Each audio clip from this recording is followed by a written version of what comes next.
Sveiki, mėlyjeji! Šį vakar savaitės kultūros laidoje matysite: meilė likimo nuskriaustajam nesvetima ir mūsų miesto bendruomeniai. Dekupažo technika suteikia galimybę įgyvendinti slapčiausias kūrybinės fantazijas. Kariuomenės ir visuomenės vienybės dienos šventės akimirkos ir būsimų kultūrinių renginių anonsai. Asociacija Dzūkijos vaikai sėkmingai tiesia nuoširdumo tiltus tarp mūsų miesto bendruomenės ir vaikų globos įstaigų. Džiugu, kad po truputėlį judame pirmin. Tačiau žengdami pirmin neturime pamiršti, kad esame mes, užaugę mylinčiose šeimose, ir yra mūsų silpnieji draugai, kurie visai šeimų neturi. Globos įstaigų gyventojams, kurie iki pilnametystės šiose įstaigose auga, turi būti suteiktas ypatingas dėmesys tam, kad jie užaugtų dorais piliečiais, kad gautų ateitį užtikrinantį išsilavinimą ir darbą. Juk globos namų auklėtiniai tai tos pačios mūsų miesto bendruomenės dalis.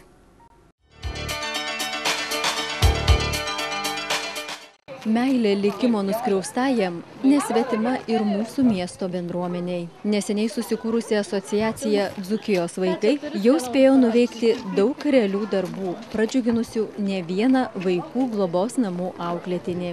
Pasak vienos iš asociacijos įkūrėjų, Inesos Pilvelytės, idėja kilniems tikslams suburti miesto bendruomenę padiktavo pats gyvenimas. Tiesiog atsitiko taip, kad mano ir dar vienos įkūrėjos namus atėjo maži žmogučiai iš vaikų globos namų. Mano iš kūdikių namų mažutė mergaitė per praeitas kalėdas. Na ir tuomet pradėjom kažkaip kalbėti. Kuo toliau į mišką, tuo daugiau medžių ir iš tikrųjų tų problemų pasirodė labai daug. Galų gale mes esam mamos ir pačios turim savo vaikus ir žinom, kad vaikams iš tikrųjų labai daug ko reikia. Ir pirmiausia, jiems reikia meilės ir artimų žmonių. Na, jeigu artimi žmonės atsitinka taip, kad jie apleidžia savo vaikus, tai tam yra bendruomenė, tam esame mes ir galime paraginti žmonės labiau ir artimiau bendrauti su tais vaikučiais, kurie yra nuskriausti likimo. Ir sakykit, kokius žmonės vienyje asociacija Dzūkijos vaikai, kokie jūsų tikslai, ką jau pavyko nuveikti ir ką ketinate dar nuveikti artimiausiu metu?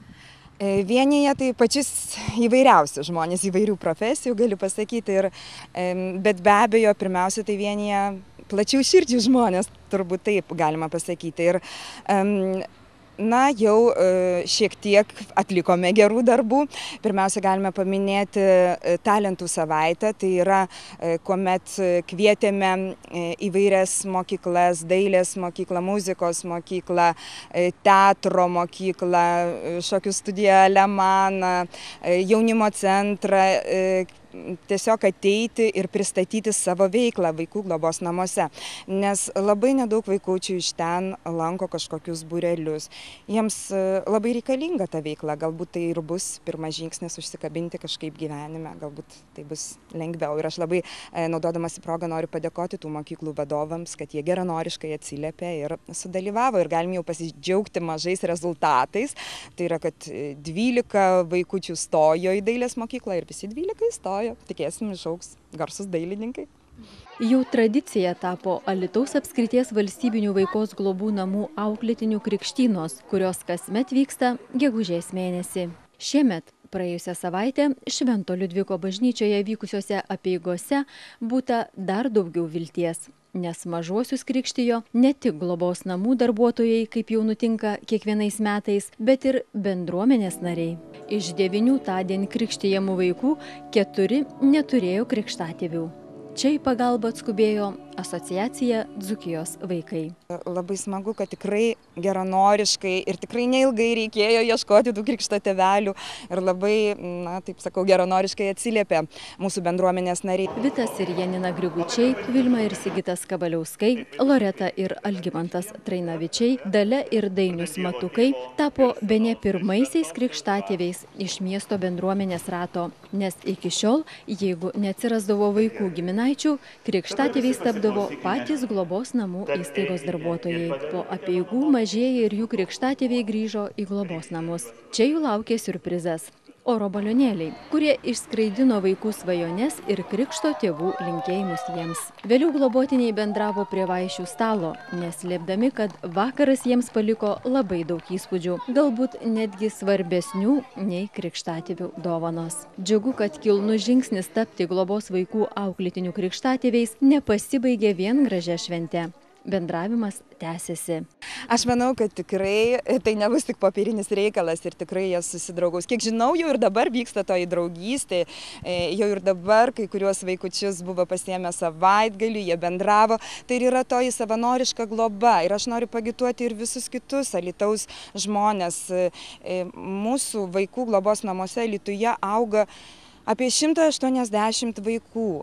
Daugelis iš jų tikrai nėra lankomi, neturi artimųjų ir bent jau savaitgaliais ar šventėmis tikrai galite aplankyti tuos vaikus, galite juos pagloboti, pasikviesti pas save į namus. Visi jūs ten esate labai laukiami. Birželio 20 dieną asociacija Dzūkijos vaikai kviečia prisidėti prie akcijos, kurios metu organizatoriai tikisi vaikų globos namų auklėtinius pradžiuginti dviratukais. Mūsų asociacija skelbia vieną šaunią akciją. Ja pavadinome dviracija.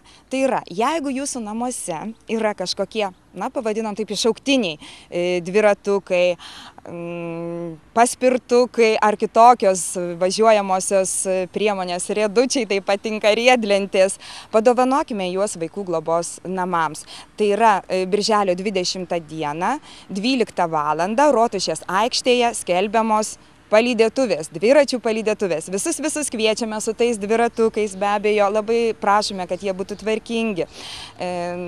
Su tais dviratukais atkeliaukite ir visi kartu keliausime tiesiog į globos namus padovanoti vaikams dviratukus.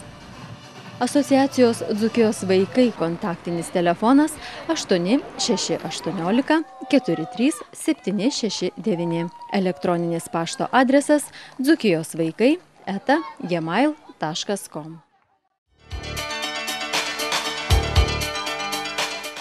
Norite įgyvendinti savo kūrybinės fantazijas, suteikti jaukumo savo aplinkai ar sukurti dovanėlę draugui ar giminaičiui? Užsukite į dekupažo saloną Mini Deko ir jūsų fantazijos taps realybė. Į madą sugrįžus rankdarbiams lietuviai atrado senas tradicijas turinčią ir šiuolaikiškų palengvinimų nestokojančią dekupažo techniką – dekoravimą popieriumi. Technikos pavadinimas kilęs iš prancūzų kalbos žodžio dekopie, atspindi jos esmę. Dekoruojami paviršiai išklijuojami popieriumi, nuo specialaus skirto dekupažui iki laikraščių iškarpų. Dekupažo pagrindas gali būti medžio, akmens, metalo paviršiai, net stiklas, tik jam reikalingi specialūs klijai. Dekupažo technika alytiškė Solveiga Malaškevičienė susidomėjo prieš gerą 10-metį. Susidomėjau 96 metų pabaigoje, net nežinau, kur radau, kažkas patiko, susidomėjau, pradėjau ieškoti informacijos, ieškojau per visur internete daugiausia ir Lietuvoje dar čia netiek plačiai buvo paplitę.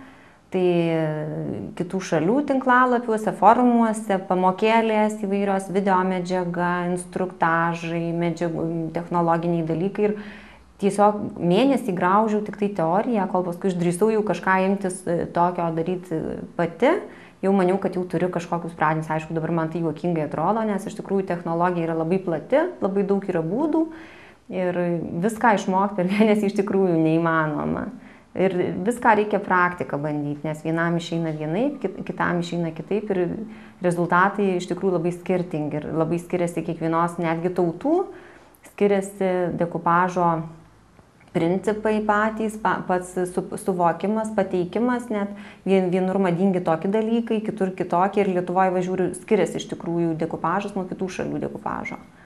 Pirmieji dekupažo technika dekoruoti daiktai istorikų minimi tarp Sibiro klajoklių buities ir kultinių reikmenų, kapų puošybos, jurtų dekoravimo. Na, o vėliau senovės Kinijos amatininkai, norėdami patenkinti ne tik turtuolių, bet ir mažesnės pajamas turinčių klientų estetinius poreikius, sugalvojo vietoj brangiai kainuojančių tapybos dekoracijų priklijuoti išspausdintus paveikslėlius. Visą šį triuką padengdami daugybę lako sluoksnių, kad gautas rezultatas vizualiai nesiskirtų nuo tikros tapybos. Vėliau toks dekoravimo būdas labai išpopuliarėjo ir vakarų Europoje, kur turtingos damos laisvalaikiu karpydavo paveikslėlius iš specialiai tam leidžiamų knygų ir gražindavo savo baldus ir kitus daiktus. Dekupažo manija buvo apsėdusi net Prancūzijos karaliaus dvaro damas, kurios savo vėduoklių ir kitų niekučių dekoravimui nepagailėdavo net originalių dailininkų paveikslų. Šiuolaikinė rinka dekupažo mėgėjams siūlo daugybę medžiagų ir priemonių, įgalinančių net minimalius dekoravimo pradmenis turinčios žmonės sukurti kažką individualaus ir nepakartojamo.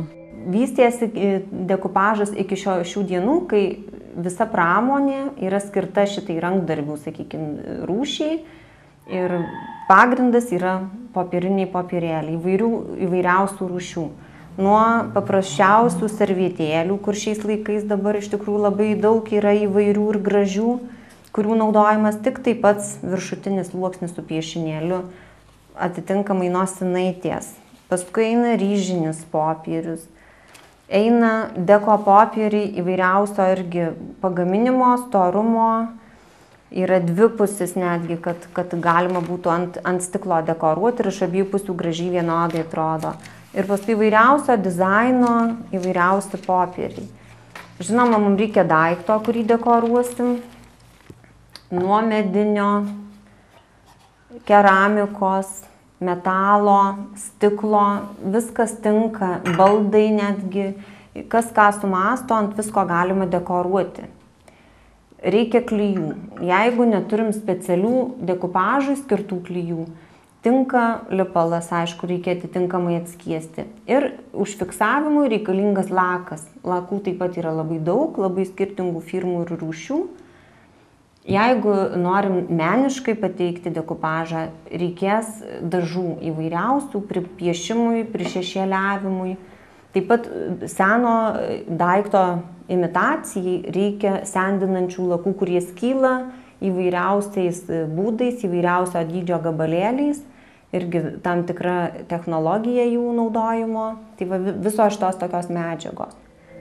Anot vieno Alytaus dekupažo salono savininkės Solveigos Malaškevičienės, šios technikos pagrindinis pranašumas – galimybė kiekvienam iš mūsų, net nemokančiam piešti, išreikšti save ir paįvairinti savo buitį unikaliais daiktais.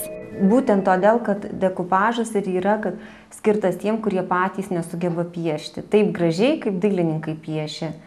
Tai dailininkai jau nupiešia piešinėlius, kuriuos mes naudojam.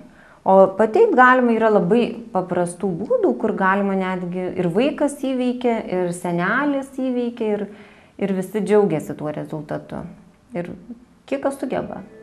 O sugebėti įvaldyti dekupažo techniką išties gali kiekvienas norintis. Juolab, kad nuo šiol priemonių, medžiagų ir gaminių dekupažui galima įsigyti ir Alytuje. Minideko dekupažo salone, Ugniagesių gatvėje 7. Be to čia organizuojami kursai, norintiems išmokti dekupažo pradmenų arba giliau pažinti šią unikalią kūrybos sritį. Jeigu naudojam, pavyzdžiui, servietėlės, nosinaitės, aš čia truputėlį padarius tokį dalį darbelio ir parodysiu, kaip jau išsikirpę motyvą, nuplėšę apatinius sluoksnius, tada jį tiesiog dedam prie norimos vietos ir klijuojam, tepam per viršų klijus. Tai čia visiems ploniem popieriam ir kurie akyti, ryžinis popierius ir servietėlės. Visi kiti deko popieriai yra klijuojami kaip ir paprastas popierius, dar prieš tai papildomai išmirkius vandenį, nes, kaip žinom, popierius iš celiuliozės sudarytas ir jis nuo drėgmės plečiasi, tai mes jau jį išbrinkinam, išmirkinam, kad jis daugiau nesitemptų, nesibanguotų klijuojant ir gražiai atrodytų. Taip, turim klijus specialius skirtus dekupažui, arba, kaip sakiau, skiestą lipalą, bet aišku, profesionalios priemonės yra daug kokybiškesnės ir skirtos būtent tam priklijavimui. Išglostom taip, kad neliktų oro pūslelių. ir tepam per viršų. Tas popierius toks plonytis, kad tiesiog permirksta klijais ir prilimpa. Va, gražiai užglosto. Didelius motyvus priklijuoti yra sunkiau, yra irgi tam tikri būdai, mažos paslaptys, kaip tai įveikti. Ir va taip užklijavus, išdžiovinus, sekantis žingsnis yra lakavimas. Tiek, kiek norim sluoksnių, kiek reikia, kad padengt, kad būtų lygus, gražus paviršius. Aišku, ir apsauginė funkcija. Dekupažo technika dekoruotas gaminys ne tik papuošia namus, bet ir puiki, unikali dovana savo draugui ar giminaičiui. Galima panaudoti ir nuotraukas, ir paveikslėlius, ten, kurie kažkuo tai primena, kažkokį ten, sakykime, ar sodybos vaizdai, ar giminės nuotrauka, ar jaunystės nuotraukas. Tai, man atrodo, kiekvienam širdį paglosto tokios asmeniškai parinktos ir paruoštos dovanos. Mini deko salone itin platus dekupažui skirtų priemonių bei medžiagų pasirinkimas.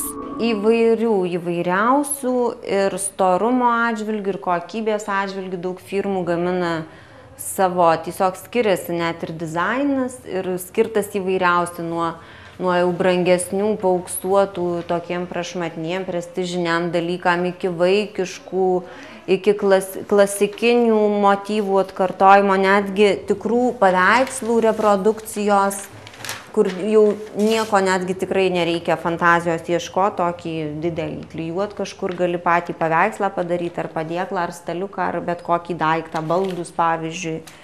Ir tų popierių yra įvairaus dydžio, ar didelių, ir mažesnių, ir visai mažučių.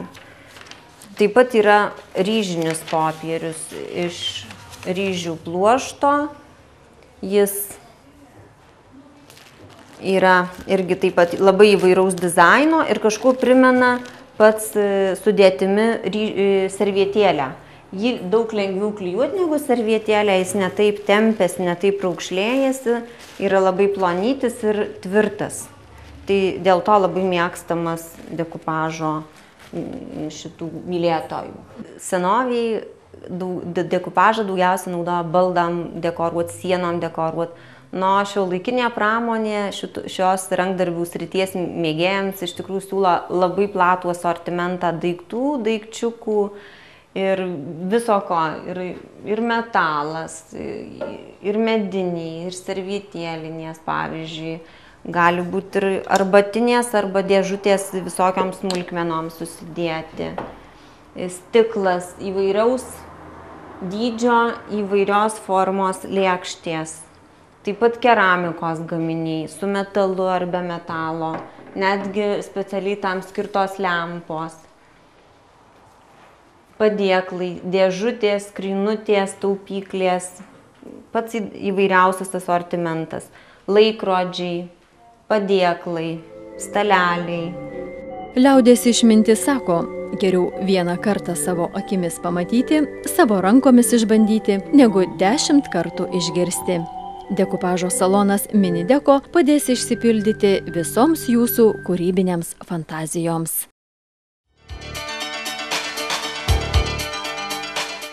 O dabar kviečiame užsukti į Alytaus Didžiosios kunigaikštienės Birutės motorizuotąjį pėstininkų batalioną. Jūsų dėmesiui praėjusią savaitę vykusios šventės akimirkos. Nuo prieškario laikų minimai kariuomenės ir visuomenės vienybės dienai prieš keletą metų priskirta dar viena funkcija – pagerbti Lietuvos partizanus ir laisvės kovų dalyvius. Gegužės 19 dieną visuomeniai ir kariuomeniai skirta šventė Alytuje vyko Birutės batalione. Tylos minute buvo pagerbti žuvę už tėvynės laisvę, išneštos gėlės ant partizanų kapų memorialo Daugų gatvės kapinėse. Ta tradicija atsirado nuo pat kariuomenės susikūrimo, nes kariuomenė susikūrus vienas iš, kaip sakyti, pradinių tikslų galbūt buvo ne tik kurtas ginkluotasias pajėgas, bet ir prisiminti tą istoriją, nes kiekvienas dalinys turi vardą, vėliavą, šūkius ir visą kitką. Tai aš galvoju, kad ir sulig kariuomenės atsiradimu buvo pagalvota apie tradicijų puoselėjimą, apie partizanus ir atsirado būtent ir ta data. Jau žinom, kad turėsim prisiminti žmonės, kurie kovoja už laisvę ir be abejo žinom, kad turėsim susitikti su visuomenė ir parodyti, kas mes esam. Ir iš esmės tai galima net sakyti, ne tik, kad pagerbėm partizanus, puoselėm tas tradicijas, bet iš kitos pusės vykdom kaip ir reklamą, marketingą, parodom save ir kviečiam ateiti pas mus tarnauti. Viso renginio metu vyko karinės technikos, ginkluotės ir amunicijos paroda, karo medicinos ir inžinerinės įrangos demonstravimas. Visiems susirinkusiems koncertavo karinis orkestras Geležinis vilkas. Visuomet džiaugiuosi tokią šventę ir buvo ir anais metais ir kitais, bet kaip šiais metais tokios šventės partizanų tiek Vilniuje, tiek Kaune niekad nebuvo pirmą kartą šiais metais, galiu sakyti, per visą laikotarpį Lietuvos, kiek dabar yra. Nes ir, reiškia, gal atėjo tokios ir mūsų momentas, kad pradės žmonės gerbti ir prisiminti tuos laikus, kur buvo labai sunku pergyventi, labai sunku perbūti. Vėliau svečiai pasivaišinti galėjo skanaudami kareivišką grikių košę su arbata. Partizanų pagerbimo kariuomenės ir visuomenės vienybės dienos šventė ne tik padeda visuomeniai geriau suprasti nūdienos kariuomenės raidą, bet ir sudaro galimybės tęsti tradicijas, nes kariuomenės ir visuomenės suartėjimo diena būdavo švenčiama ir tarpukario Lietuvoje. Toliau laidoje anonsų rubrika. Nuo gegužės 29 dienos Alytaus kraštotyros muziejuje ir galerijoje Skrydis veiks Alytaus dailės mokyklos moksleivių diplominių darbų paroda. Iki birželio 5 dienos Alytaus kultūros komunikacijos centre veikia 1000 talentų paroda. Vaikų ir jaunimo kūrybos ir saviraiškos parodoje eksponuojama kūryba, kurią miestelėnų vertinimai pateikė 11 miesto švietimo popamokinio ugdymo įstaigų. Tai jų auklėtinių fotografija, tapyba, keramika, drožiniai, lipdiniai, karpiniai, siuviniai ir kiti darbai. 1000 talentų parodos koordinatorė mokytoja Svajonė Pledienė.